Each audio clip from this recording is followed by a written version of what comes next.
Hey everyone, this is a showcase and guide for the build that I've been working on for about a week now. Now you may notice that this is absolutely not the build I teased, and that's because I couldn't get that one to work to the level of comfort and defenses that I wanted. And as I put more and more effort into it, it became abundantly clear that it was just more efficient to do away with all of the fun cast on crit stuff and just go pure attacks, which is a bit lame. There's not much support right now in PoE2 for attack-based cast on crit because of the way that energy generation works. So instead, here I have a spell-based cast on crit build, leveraging and abusing a bunch of stuff that will absolutely be nerfed into complete oblivion in the next league, and some of it potentially even fixed this league, but that's only for an interaction I'm using to blink a bit faster.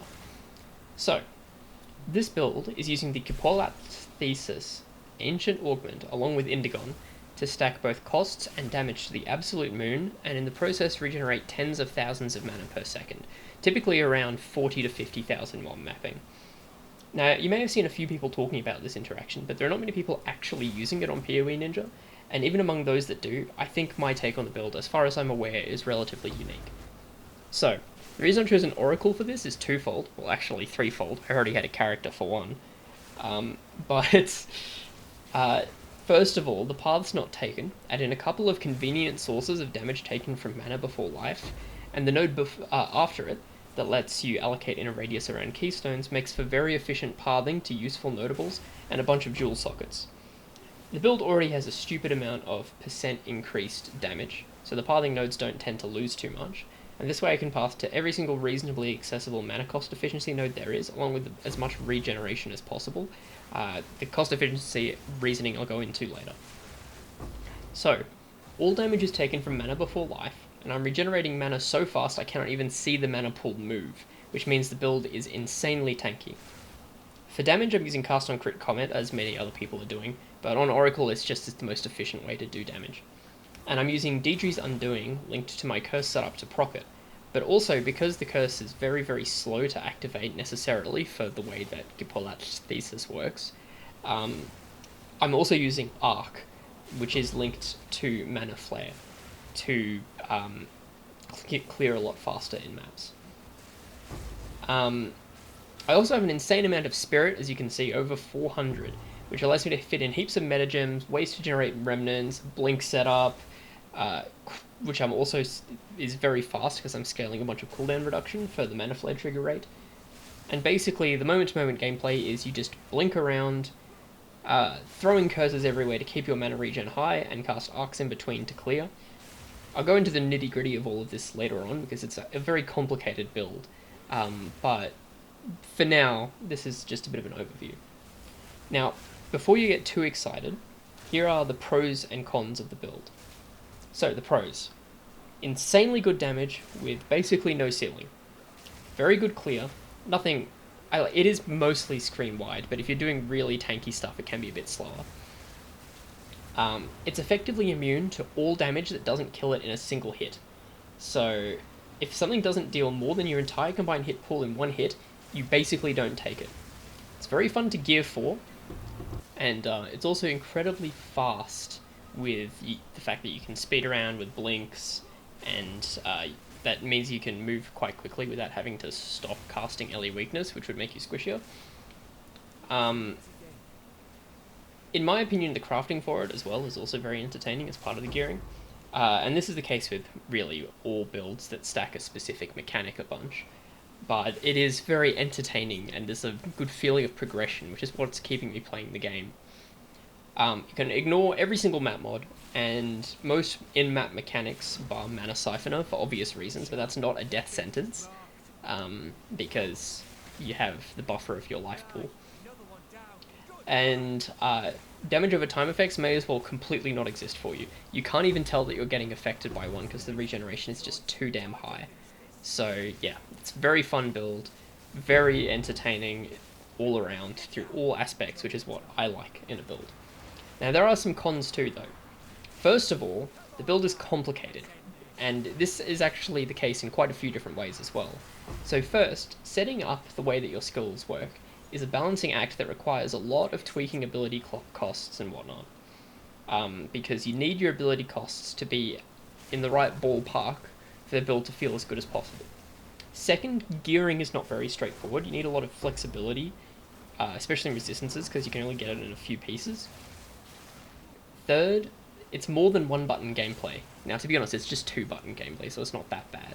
But you have to be consistently casting Elemental Weakness to keep the regeneration high, while then also alternating to cast Arc to clear quickly. Fourth, it is conceptually complicated. It's quite difficult to understand how everything works and what you're actually looking for and what you need to change if something goes wrong. It's not a beginner kind of build. This is kind of a Jung Rowan build, to be honest. You do need to have a pretty good understanding of the game to play it and be able to overcome any of the issues that you might come into. Also, the build is quite expensive to start. A lot of the items that are absolutely required are as much as 10 divines, so this is not something that you can league start into.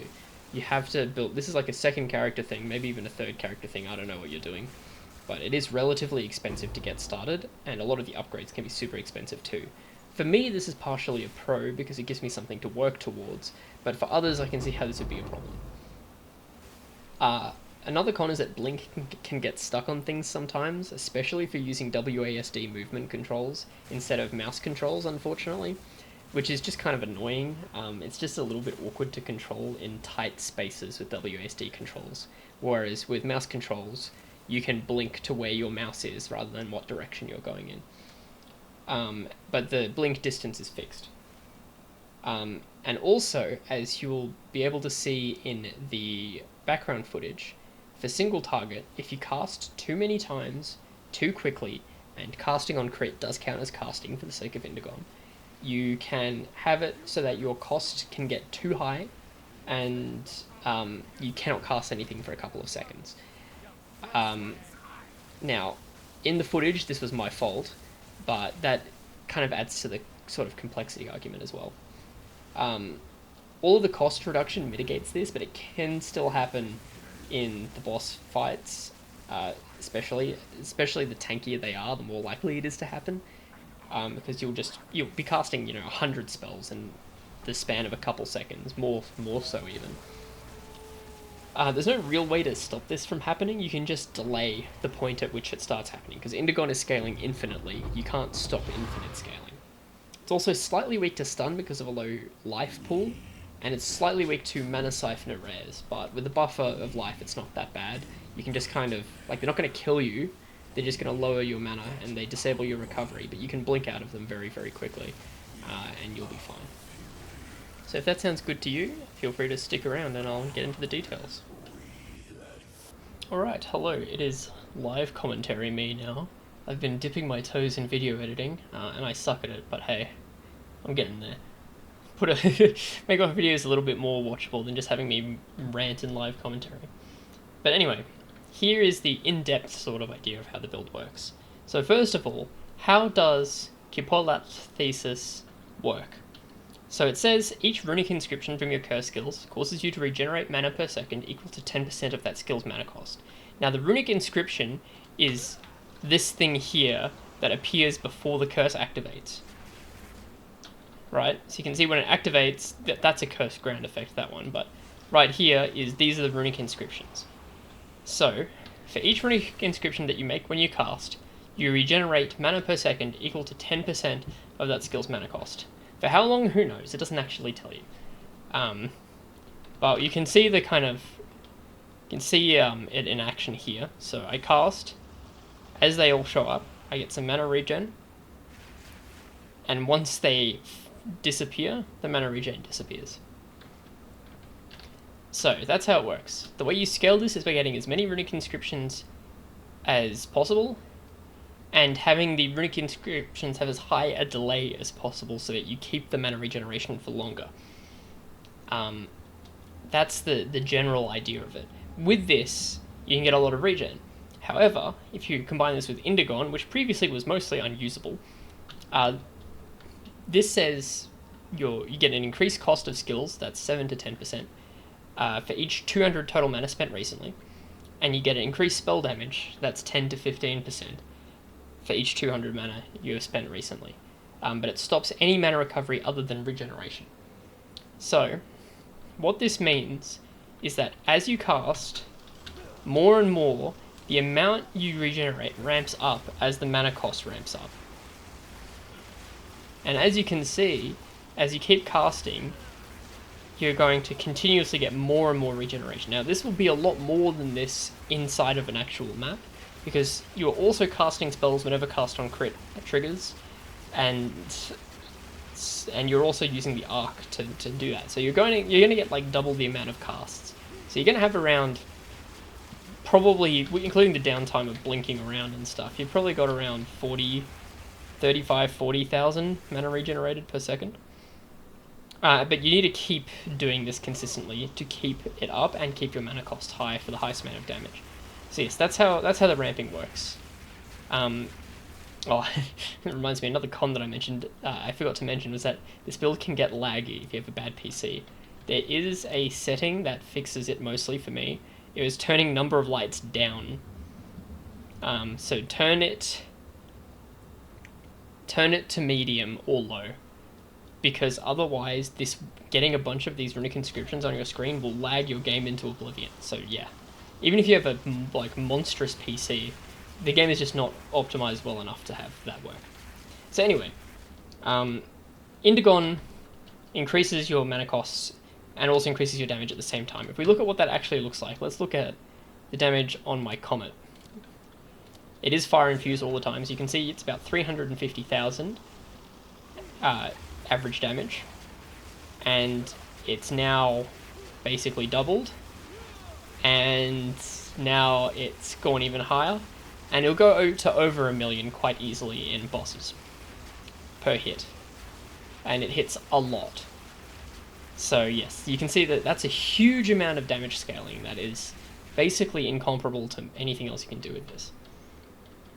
Now, the other thing that's important is the sources of damage taken from mana. The first one is Cloak of Defiance. This is a Vald one with the number higher than what it could normally be.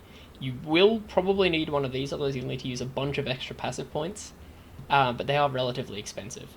59% is the breakpoint if you include the Great Wolf's Rune of Willpower, because this means you have 64% from this, and you can get the rest from the tree without having to go into these nodes here, or like going out of your way to get like any extra ones. Like you don't need this one because this one's kind of bad, that sort of thing. So the ones we get are this one here, which is very conveniently placed. We get these ones here. Man, I really wish it highlighted better. And I think that's all you need. You don't need these anymore. That's enough to hit. Like, this is 10%. This is, 18, 22, 26. Yeah, okay. So yeah, that's all you need. And so you can actually see this modifier in game, damage taken from mana before life 100%. The reason I don't want to use Mind Over Matter is because Mind Over Matter has a very, very big downside of less mana recovery rate, and as I'll go into later, I already have one of these, so that's pretty bad. I don't want to do that. So yes, we want to dodge that downside and get damage taken from mana before life instead. Now this is an Eldritch Battery build, so all of my energy shield is turning into mana, but it doubles the mana costs. Doubling the mana cost is not the worst. Now it is also an Archmage build, so you've got your damage as extra lightning for each 100 maximum mana you have. This is giving you all of your flat damage, all of your flat damage, and then Indigon is giving you all of your percent damage. So you're getting huge scaling multipliers from these two things alone. But this has the downside of making your spells cost an additional 6% of your maximum mana, which then gets doubled to 12%. So these cost a lot, which is why you need a lot of the cost reduction. So to go into how this is going to work, I'm going to go through the gems. So I have Galvanic Field and Discipline from my Wand and my Scepter. Discipline gives you Energy Shield, and that turns into mana. Now this doesn't seem to be the case if you look on PoE Ninja or in Path of Building, but in-game it does actually convert to mana. It doesn't get stuck outside. It all works just fine. So this is just 328 mana. You could also use Malice, which will give you more damage, but I like more mana because it's damage and hit pool. We've got a cast on crit setup that is casting a Comet with Boundless Energy to make it cast faster. Zenith, which gives mana cost efficiency and more damage when you're above 90% of your mana. Because, as you can see, I have more than my maximum mana, this is active most of the time, because my mana is overflowed from one of the jewels that I'll talk about later. Concentrated Area, because this is just a good damage scaler. I might try Ishtril's Torment, see if that's any good. It could be fun. And then Efficiency. So skills have 40% less cost. You'll see a lot of Efficiency and Zenith here, because the idea is the lower your starting mana costs, the higher you can scale them before you get to the point where you can't cast your spells anymore.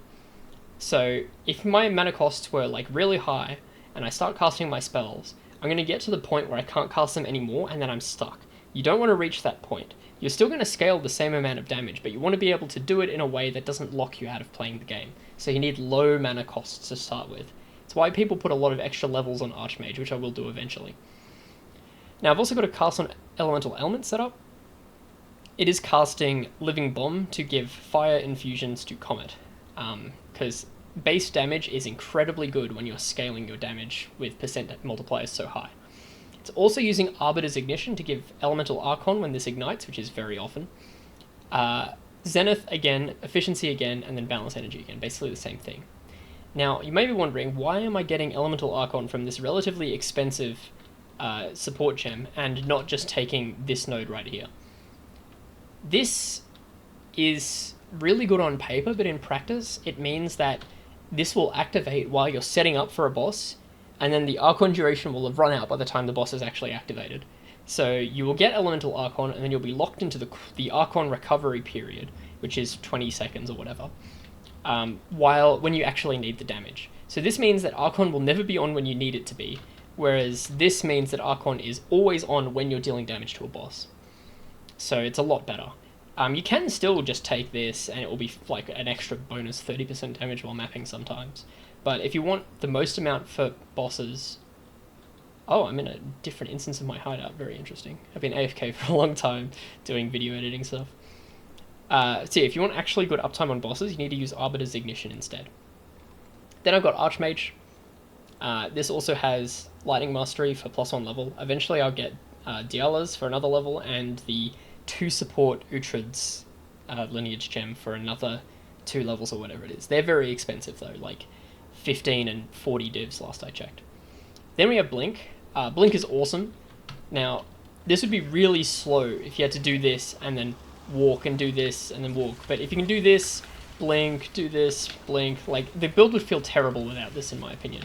And I see basically no one using Blink for whatever reason, but this feels really good. So, attached to Blink is Rapid Casting, because despite what you might think, you wouldn't think this has any sort of cast point or anything, but it does have a use time, and having higher cast speed lowers this cooldown animation. You can see I kind of jump out of the Blink. If I have a lower cast speed, that animation is a bit longer, and it's a little bit clunkier between blinks, so before you can do other actions. Then I have Mobility. This also lowers the cooldown recovery frames, despite that not making any sense. So it's a little bit faster. You can see like the actual blink animation is happening faster. So yes, and then I'm using Atziri's Impatience now. This is what I believe will be fixed. Currently, this says you lose 25% of maximum life, mana, and energy shield when you use these skills, but supporter skills have 100% increased cooldown recovery rate. You may notice I'm not losing any life, mana, and energy shield. The downside currently just doesn't work. It literally just doesn't work. There is no downside to this. This is just 100% increased cooldown recovery rate. So yeah, that's pretty nice. It's a bit of an oversight. They put out 2 patches today, which both don't fix this, so I'm quite happy with that. I'm going to keep using this until it gets fixed, and then I'll probably just use the, because I have no life regen, I'll probably just use regular cooldown recovery support, and it'll be just fine. So the curse is elemental weakness because that's the most effective for damage. The things that I've got attached to it are Ritualistic Curse, which gives AoE and gives it more delay, which means more time that the mana regen is activated. At the same time, I've got Whispers of Doom, which doubles the delay, so that's even more time that the mana regen is activated. I've got Spell Cascade, because this gives 2 more areas, which means like 2 extra instances of the mana regen. I've got Efficiency, because I want to keep this cost low, because if I get to the point where I can't cast it anymore, I'm going to run out of regen, and that's bad. I've got Spell Echo, which gives another set of areas. You can't really see them, but they're underneath each other. There are indeed, like you'll be able to see if I cast once. Here I get 1,239 mana regen from one cast. And if I take out Spell Echo, I get 765 from one cast. So it's a pretty big multiplier. I'm also using Deju's Undoing, which says skills create cursed ground and enemies on the cursed ground from a supported skill are cursed while within it. But the cursed ground created triggers Deidre's Dark Design when enemies enter. Deidre's Dark Design just deals some chaos damage. Which the explosion radius is equal to the cursed ground. Now you can only have 2 cursed ground areas, but the thing is, as the curses activate, they very briefly have the cursed ground on the most recent area, and that will trigger it for the tiny amount of time that the boss is in it, or the enemy is in it, and it will deal the damage to them, even if the cursed ground doesn't persist. Because if I let these expire, you can see I'll have 2 pieces of cursed ground. But all of these, when they trigger, will separately have the cursed ground, and it will, for a very short period of time, apply the damage. So this is what I use to trigger on bosses, because it means I can do the defensive thing, which is, keeping my mana regen up, and also deal damage at the same time to trigger cast on crit. Now I've got a Thunderstorm, which is basically some supplementary damage for bosses and a shock applier to get a really, really big shock number. Now, you also take the... it's a good applicator for this because it lasts a little bit, and you also take Wild Surge Incantation to get access to some of these nodes around here, which makes them cost 50% less and deal 50% more damage but have less duration. The duration is fine. Like, honestly, it's fine. The bosses are mostly dead by the time it's finished. On it, I have Shock Conduction, which makes it shock guaranteed because this applies Drenched. So, this drenches enemies, and this makes it, if it hits a drenched enemy, the shock is guaranteed. You don't actually need this, I don't think, but whatever. Overcharge, which shocks caused by supported skills are reflected back to you, but 50% increased magnitude. And then to counteract that, I've got Commiserate, which says when you inflict an ailment with a supported skill, it's removed from yourself, and the ailments inflicted by the skill have 40% more magnitude if you're afflicted with that ailment when inflicting it. So it reflects the shocks back to me, and then the next hit will consume the shock to apply for 40% bigger shock to the enemy. I've got Mana Flare, which triggers Mana Flare on critical hit, which just does 25% of current mana as base fire damage, which is then... it has the spell and the trigger tag, so these are then modified by Indigon, and other damage increases. And this is just a bit of supplementary damage. I believe these all have independent cooldown times, every source of Mana Flare, so this is just more damage while it's happening. And then I've got Static Shocks, which is also a little bit more damage. So it deals a little bonus damage when it hits. I probably don't need this at all, but whatever.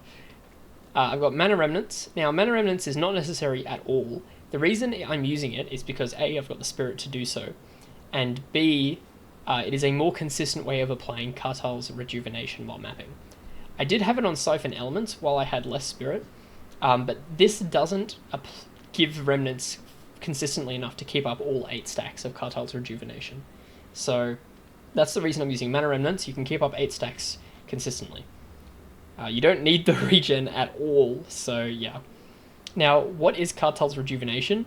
It gives you 5% cooldown recovery rate per stack, up to 8 times. So this means while mapping, the blinking is even faster than I've shown in Hideout here, and it also means the Mana Flares are triggering faster as well. Here we've got Remnant Potency and Harmonic Remnants, which is the case for... Like, the potency is really, it doesn't really matter at all, but why not? And then Harmonic Remnants is there. And I've also got extra Spirit, so I've stuck on Clarity. Mana regeneration rate scales the base mana regeneration granted by Quipolatl thesis. So yes, then I got Siphon Elements. This is here to generate lightning infusions for Arc to get the infused version, which chains more and deals more damage. I've also got a Fire Mastery to level it up. It doesn't really matter. It only changes the the collection distance. And Harmonic Remnants again to make the collection distance harder, faster. What am I talking about? Further. And then finally, I have Arc. This is the supplementary clear that I'm using to make clearing a lot faster. I don't see many builds using this. You can also use Spark, but I actually found Arc to be a lot easier because you only need to cast it once. I've got Unleash on it, so it gets 3 casts per button press, which means I spend less time casting it and more time using Elemental Weakness. So Spark is not as good in my opinion, but you can still use it. It just might be a little bit more tight and require a bit more brain power to do. On this, I've got Siona's Temper, which basically says eventually, you get these wild shard stacks, and eventually it'll consume them. Like, the chance increases, and then eventually it will shoot in a nova around you. And if any of those hit an enemy, they'll then chain. You can just use regular wild shards as well, but this is just more consistent. Got Unleash, which means more casts per cast, basically. Zenith and Efficiency as usual, and then Mana Flare, which is going to supplement the clear against rares and other stuff. So yes, that's that setup. Now, on to the gear.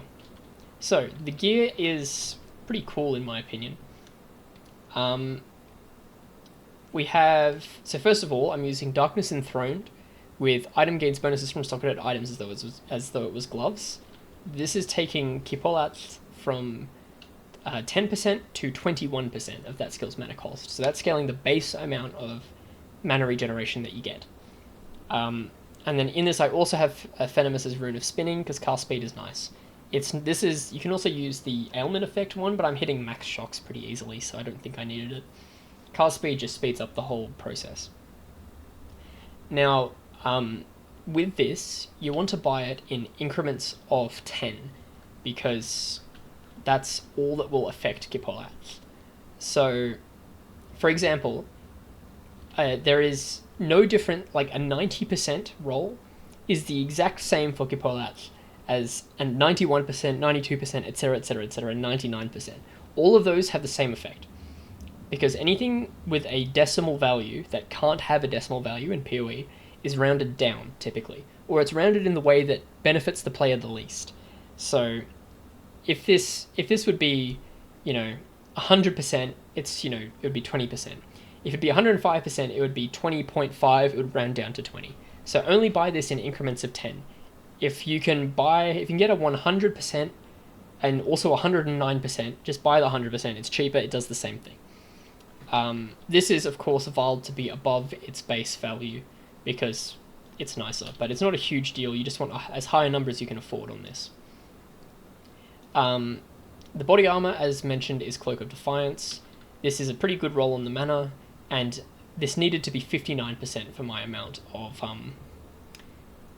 mana damage taken before mana on the tree, which is actually kind of nice because 59% is a lot cheaper than 60%, even though they're the exact same for me. 1% makes no difference. Indigon, I've got a double socket one. You want as high an amount of spell damage increase as possible, and as low an amount of cost increase as possible. Because again, you want to prolong the amount of time that you can cast before you reach the highest your mana pool can allow. It doesn't matter that you scale slightly slower, you're still scaling to ridiculous levels. You'll be around the top end of your scaling, but you just want to be able to stay there for the longest amount of time. Then I have a Dream Fragments, because this gives a bunch of percent mana and also makes you unable to be chilled or frozen. This build has a pretty low ailment threshold because it's based on your maximum life, so which I don't have a huge amount of, so this is really nice. The ring is just, resistances in mana.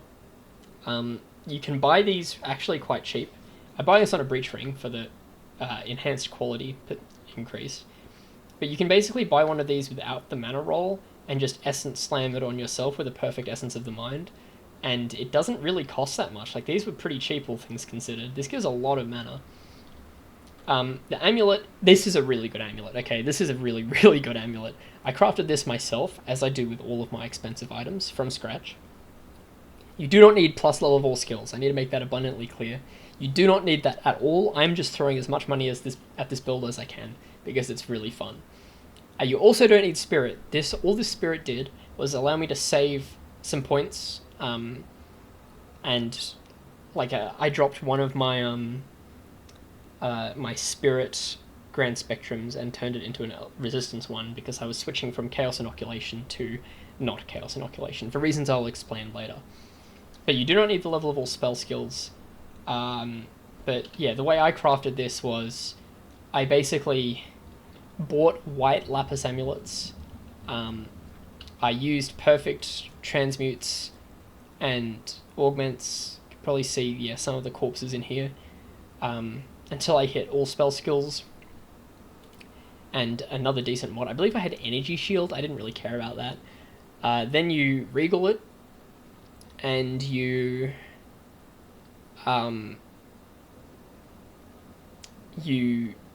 desecrate it, and then you attempt to fracture on the spell skills. This is my second attempt, and I hit it. It is a 1 in 3, so that was pretty exciting.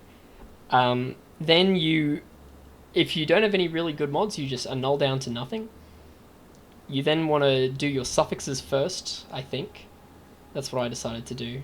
You need your prefixes first, actually. It doesn't really... Prefixes first is probably better. You want to quality it up with whatever modifier you want. In this case, for prefixes, it would be mana. And then you want to use an Omen of Catalyzing Exaltation, which will consume that quality to increase the weighting of mana mods, in this case. So you want to try and slam on tier 1 mana. Or percent mana if you're really lucky. Again, this rarity mod is not really what I wanted. I wasn't going for this. I got it and I was like, okay, that's fine, and kept it. And you do the same thing for resistances. You get, one of the elemental types as a catalyst, which is kind of expensive right now. Catalysts are very expensive. And you slam and hope to hit it. If you don't, you annul and try again with an Omen if you've got already filled affixes. And you keep going until you hit them. And then you try and hit another good mod with like a perfect exalt slam with another one. I did another mana slam and I hit this rarity instead, and I was like, okay, whatever. And then you try, and the reason I kept the spirit for the prefix was because it would be cheaper to just use Omens of Light to reroll. And I used a Ancient Collarbones as well to do this. So this is quite expensive, and it took 3 or so attempts to hit tier 2 spirit, and I settled in because it's enough for me. So yeah, that's how you make a really expensive one. What you actually just need is a bunch of mana and a bunch of resistances, and then maybe some spirit. This is just as much spirit as possible. I hit some other mana as well. You can also grab aura skills have increased magnitudes. This is the perfect essence of command. That's pretty easy. If you have full suffixes, you just chuck one of these on. No suffix mods matter except for attributes. And I haven't been bothered to redo this terrible one because whatever. So yeah, I started from scratch here. You can see I missed a fracture because rip bozo. So I did the same thing. I bought level 20 ones, which were a bit expensive at the time, but not too bad. And I perfect transmute, perfect augment until I hit T1 percent spirit, and then or high enough like hybrid spirit, and then I recombinated them together until I got both of them on one base, after trying to fracture and failing. But the good thing about fracture is that it locks what base it will end up on. So if you have, in my case, I had one on a level 19 discipline one that I'd picked up off the floor, and getting a fracture on the level 21 means that if it succeeds, it will always choose the fractured base. So I got it on the level 21. And in this, it's got the rabbit idol for increased spirit. And yeah, this is just spirit. That's all it is. The wand, again, crafted from scratch. What did I do here? I got, I believe, crit damage bonus, again from perfect transmute white bases sort of thing. I got crit damage bonus and damages extra lightning damage, I think. I used a crit essence to get crit chance for spells. I filled up another random suffix and then 1 in 3'd the perfect essence of sorcery for the level of all spell skills. I slammed on a high level exalt to hope to get something good. I hit lightning damage, and then I unveiled the final modifier and got damage as extra cold. And eventually I will use Hedgewitch Athena's Rune of Mastery, whatever it is, the +1 to level of all spells rune. It's 7 divines right now. I'll chuck that in this, or a better wand if I decide to make one. The ability on it doesn't really matter, in my opinion, so you might be able to do something with Spellslinger, but I couldn't be bothered. You have to press another button. So yes, that's how I made them. Now, I'm going to quickly do an aside. So, first of all, you can see here I've just got a stun charm, and this is an ignite charm. The life flask doesn't matter, and the mana flask really doesn't matter because you cannot recover mana from flasks. Now, I was incredibly confused because I saw a bunch of people, well, there's not that many people playing this build, but I saw a bunch of people using, where'd I put my Laviangas? Right in front of me. Laviangas Spirits. This flask cannot be used if it applies its effect constantly. This, to my understanding, doesn't work because you can't recover mana from anything other than regeneration. And I can prove it if I put on this night scale, which says you can't regenerate mana if you haven't dealt critical hit recently. You can recover mana from any other source. And if I spend a bunch of mana, yes, you can see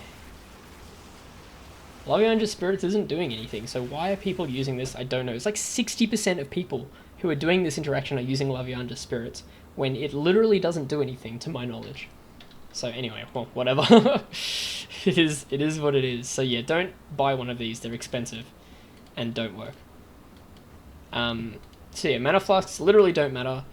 The other one that doesn't matter is... Do I have it in here somewhere? Why am I need to go to a new hideout instance. Okay, let me... she won't let me see my own shop because I need to make a new instance because that one has expired. Good news for you. Good news for you. Thank you. Oh, I sold it. You can also... you also cannot use Melting Maelstrom because it says its effect doesn't get removed on reaching full mana. But it doesn't have an effect to begin with because you can't recover mana, so it literally doesn't do anything. I've tested it so you don't have to. So yes, that's the gear. I will have further upgrades for this. There's a lot of room for upgrades, and that's exciting. Now the tree. The tree's kind of cool. So first for Ascendancy, we have Paths Not Taken. This gives, you know, all of these extra nodes. I'm not using a huge amount of these, but I'm using some of them. Like, this one's really great, to be honest. And I would love this one if I could get to it without spending 4 points. But whatever. So yeah, but what I'm really here for is the node behind it, which allows you to allocate passives in a radius around keystones without them being connected, which saves a lot of points, and you get extra passive skill points from this.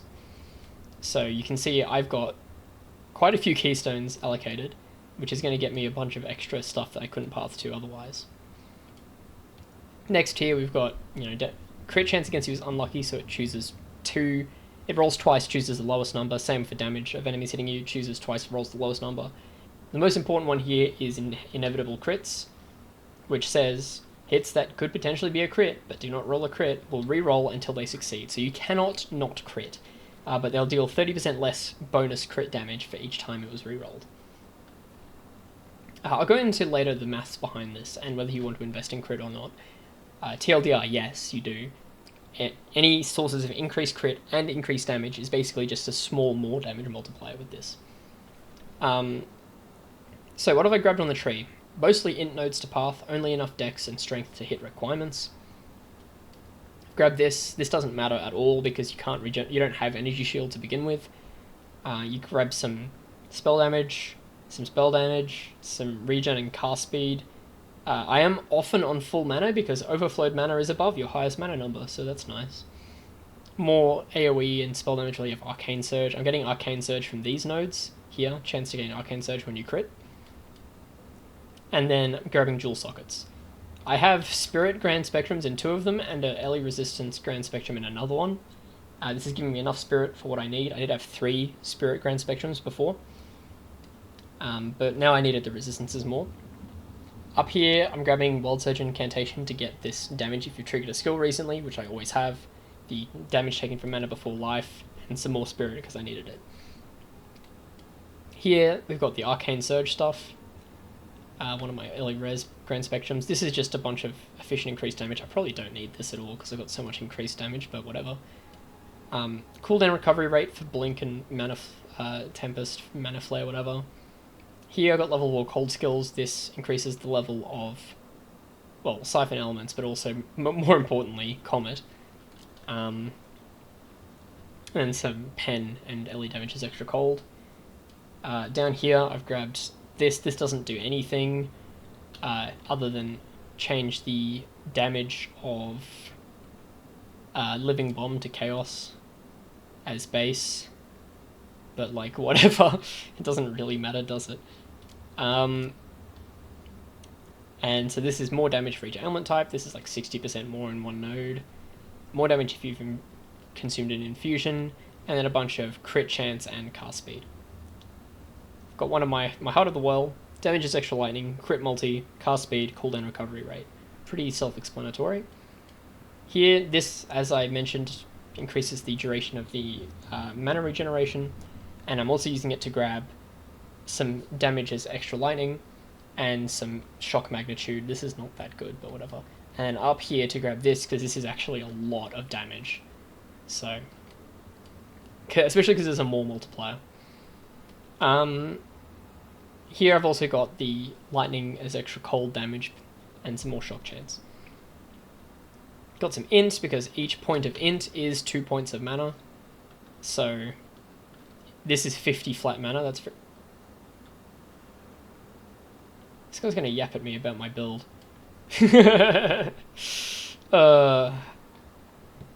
Sick. Some more crit chance, because that's just more damage. Remnant gathering range. This is nice. You can gather them from basically the whole screen away. It means you don't have to go out of your way to do it. Some mana cost efficiency. Yes, my name is Baby. I'm preying on you tonight because I was playing shapeshifting. Some triggered damage stuff, whatever. I was using Chaos Inoculation before. I no longer am, because maximum life is 1 means your stun threshold is 1, and that sucks. So it's a bit more expensive to get the resistances you need, but oh my god, stun threshold being 1 is terrible. It used to be the case that your stun threshold would be what your life would be before Chaos Inoculation. All of the documentation online I saw said that that was the case, but that is clearly not a thing anymore. And you can tell because you can't see your stun threshold in the character sheet, because for some reason you can't. But you can see your ailment threshold, and your ailment threshold is 1 if you have this skilled. Down here, some more reservation efficiency. This is very nice. I've got a bunch of meta skills, and they're both 100 spirit. This is a 100 spirit skill base. This is a 100 spirit skill base. Here, I've got some more mana cost efficiency. Damage taken from mana before life. Very simple. And then here I have an Undying Hate with Kurgle. Kurgle's thing says your mana recovery from regeneration overflows maximum mana, but less mana regeneration rate. Mana regeneration rate basically doesn't matter. More mana means more damage from mana flare, more hit pool. It's great. And I've also got, you can desecrate these with craniums.